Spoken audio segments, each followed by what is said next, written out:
안녕하세요. 오늘 다뤄볼 자료 아주 흥미롭습니다.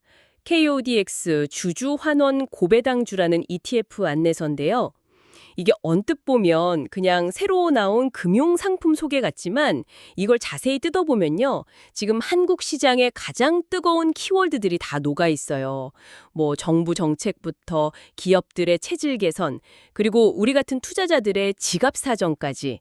이 안내서가 주장하는 그림이 과연 얼마나 현실적인지 한번 제대로 파헤쳐 보죠. 네, 맞습니다.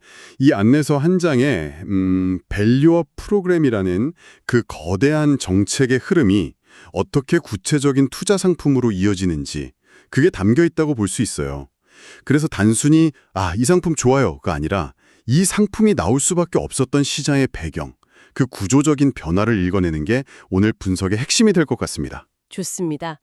이 안내서가 가장 먼저 내세우는 게 새로운 고배당의 기준을 만들었다는 건데요.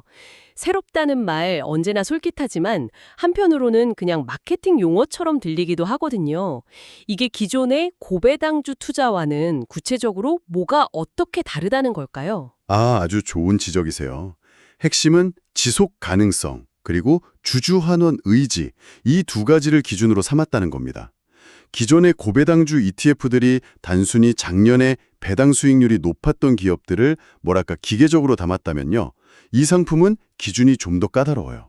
자료에 나온 기준을 보면 첫째, 전년보다 배당금이 줄어들면 일단 탈락입니다. 배당의 안정성을 가장 먼저 보는 거죠. 일단 깎으면 안 된다. 이게 기본 전제군요. 그렇죠. 그 전제를 통과한 기업들 중에서 두 가지 조건을 더 봅니다. 벌어들인 돈에서 배당을 얼마나 주느냐. 즉, 배당 성향이 40%를 넘거나 혹은 배당 성향이 25% 이상이면서 작년보다 배당금을 10% 이상 늘린 기업들, 이런 기업들만 후보군에 오르는 거예요. 이 깐깐한 기준들을 모두 통과한 기업들 중에서 총 주주 환원율이 가장 높은 상십 개 기업을 선별해서 담은 게 이 ETF의 핵심 전략입니다. 기준은 확실히 좋아 보이네요. 그런데 이렇게 기준이 까다로우면 이걸 통과하는 기업이 시장 전체에서 과연 얼마나 될까 하는 의문도 드는데요. 결국엔 맨날 보던 몇몇 대기업만 담게 돼서 분산 효과가 떨어지는 건 아닐까요? 네, 충분히 가질 수 있는 합리적인 의문입니다. 실제로 초기 포트폴리오를 보면 익숙한 대기업들이 많은 게 사실이에요. 하지만 중요한 건 방향성입니다. 이런 기준을 가진 상품이 시장의 표준이 되면 지금까지 배당에 인색했던 다른 기업들도 이 ETF에 편입되기 위해서 배당을 늘리고 주주 환원 정책을 강화하려는 그런 유인이 생기는 거죠. 일종의 매기 효과를 노리는 겁니다. 이런 상품이 시장의 자금을 끌어모을수록 기업들은 더 이상 주주들을 무시할 수 없게 되는 그런 선순환 구조를 기대하는 거죠. 그러니까 단순히 좋은 기업을 담는 걸 넘어서 시장 전체를 더 나은 방향으로 이끌어가는 촉매제 역할을 하겠다. 이런 포부가 담겨 있군요. 이 안내서에서 특히 강조하는 부분이 정부의 세법 개정과 맞물린 머니무브던데요. 14.1조 원이라는 숫자까지 제시하고 있어요. 이건 좀 너무 나간 예측 아닌가요? 그 14.1조 원이라는 숫자는 물론 잠재적인 최대치입니다. 안내서에 나온 통계를 보면 2024년 기준으로 다른 소득 없이 오직 이자 소득만으로 종합소득세를 내는 사람이 약 43만 명. 이들이 신고한 이자 소득 총액이 바로 14.1조 원이라는 거거든요. 이 돈이 전부 주식시장으로 들어온다고 보는 건 그건 비현실적이죠. 그렇죠. 아무래도 보수적인 성향의 자산가들일 텐데 세금 혜택 좀 준다고 갑자기 위험 자산에 전부 투자할 일은 없으니까요. 맞습니다. 하지만 중요한 건 이거예요. 지난 수십 년간 높은 세율 때문에 은행 예금 같은 안전자산에 꽁꽁 묶여있던 이 보수적인 자금이 움직일 만한 정부 공인 명분이 생겼다는 겁니다. 고배당주에 대한 분리과세 같은 세제 혜택이 현실화되면 종합과세 최고 세율을 적용받는 자산가들한테는 이게 엄청나게 매력적인 선택지가 되거든요. 그렇겠네요. 14.1조 원 전체는 아니더라도 이 중 10%만 움직여도 1조 4천억, 20%만 움직여도 거의 3조 원에 가까운 새로운 돈이 시장에 들어오는 겁니다. 이 ETF는 바로 그 첫 파도를 타기 위한 도구로 스스로를 포지셔닝하고 있는 셈이죠. 그러니까 정부가 세금 혜택이라는 당근을 줘서 시장에 돈이 들어올 길을 열어주고 있다는 거군요. 그런데 돈만 들어온다고 끝이 아니잖아요.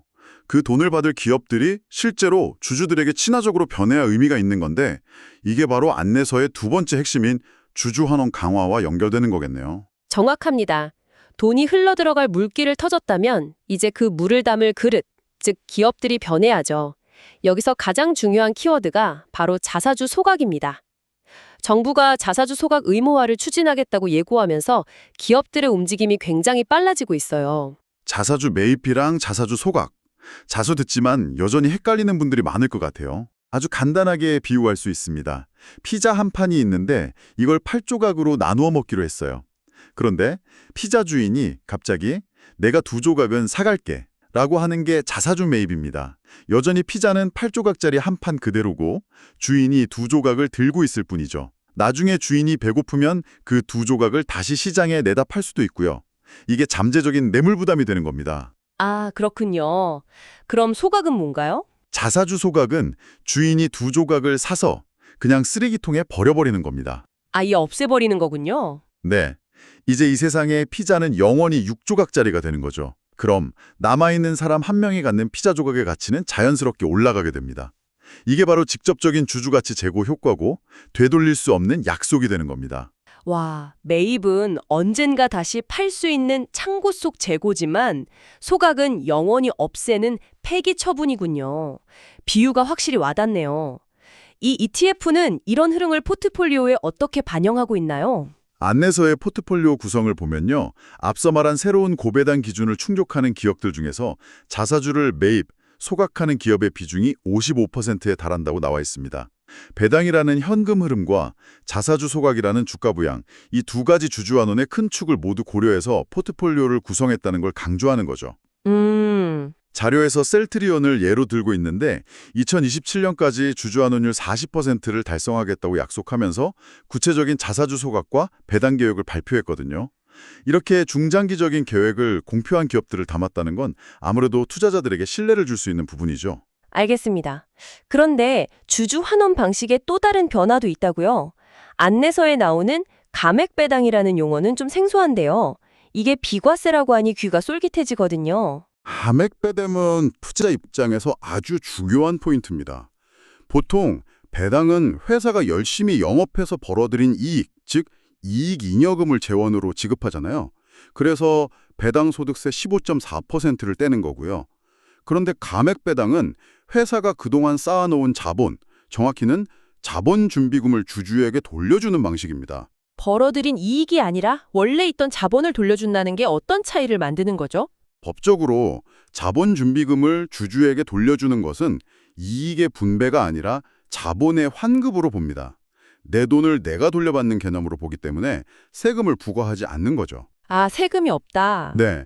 그래서 투자자 입장에서는 똑같이 100만 원을 배당받아도 일반 배당은 세금 떼고 84만 6천 원이 들어오지만 감액 배당은 100만 원이 그대로 꽂히는 겁니다. 실질 수익률에서 엄청난 차이가 나죠. 비과세라니 굉장하네요. 그런데 이건 회사가 영업을 잘해서 번 돈으로 주는 게 아니라 쌓아둔 자본을 돌려주는 거잖아요.